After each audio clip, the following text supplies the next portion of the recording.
Yoon Seol-hyun's guest house near the border with North Korea is usually packed with tourists, keen to take a peek at the isolated north. But he and other residents of the South Korean town of Paju, some 22 miles from the frontier, have been hurt by a recent rise in tensions on the peninsula. Yoon's accommodation and travel agency lie along a tourism hiking route exploring parts of the demilitarized zone. It's severe. It's not just me. I'm just running a small-scale business, and most people in the region are involved in agriculture. However, there are many people who work in businesses related to DMZ peace tourism. Essentially, the number of tourists has recently decreased. North Korea sent hundreds of balloons carrying trash and excrement across the heavily fortified border last week, sparking emergency alerts and round-the-clock media coverage in its neighbour. The South responded by resuming military activities along the demarcation line. Seoul has not ruled out the return of loudspeakers to blast propaganda at the border with the North. For residents of Paju, it was a frightening escalation. In the past, even when there were things like armoured vehicle mobility training in the fields, people used to just think of it as training. But now, there's a heightened sensitivity, wondering if there might be an accident or some incident occurring. Activists have flown balloons full of anti-North Korea leaflets from Paju across the border, sparking tensions with local residents who tried to stop them. North Korean defector and activist Park Sang-hak has vowed to keep sending the balloons. No Hyung-ki, another resident of Paju, described it as the tensest city.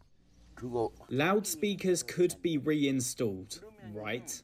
Then there's a sense of fear that North Korea might fire artillery towards this area, and that their shells could come flying towards this place. The two Koreas remain technically at war since an armistice agreement ended fighting in the early 50s. Their militaries face off across the border. North Korea has deployed missiles and rockets aimed at the south and routinely threatens to annihilate its neighbour.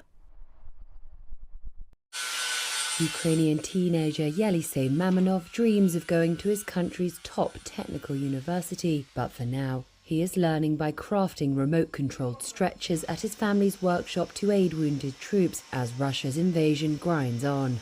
Working with his father Dmytro, a former factory manager, and alongside his 10-year-old sister Yezenia, the 14-year-old has already put dozens of such devices into use. We need to grow our production. We want as many of these at the front line as possible, so that every unit, every company has one.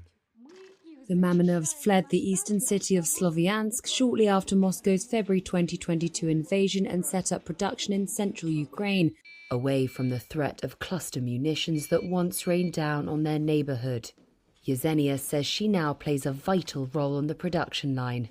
I used to just stand there and hold the engine while Yelisei was checking it all out.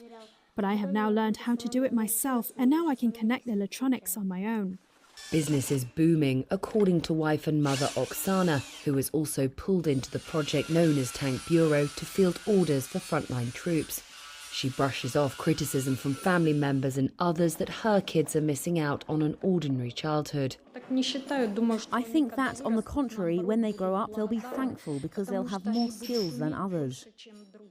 Drones and other high-tech devices are now playing a pivotal role in the war, and top officials have recognised the need to step up domestic manufacturing.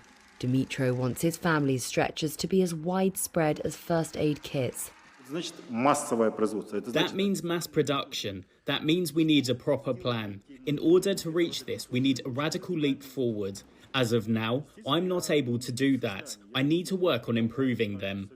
The Mamonovs' effort has been funded by a Ukrainian defence tech accelerator run by the government.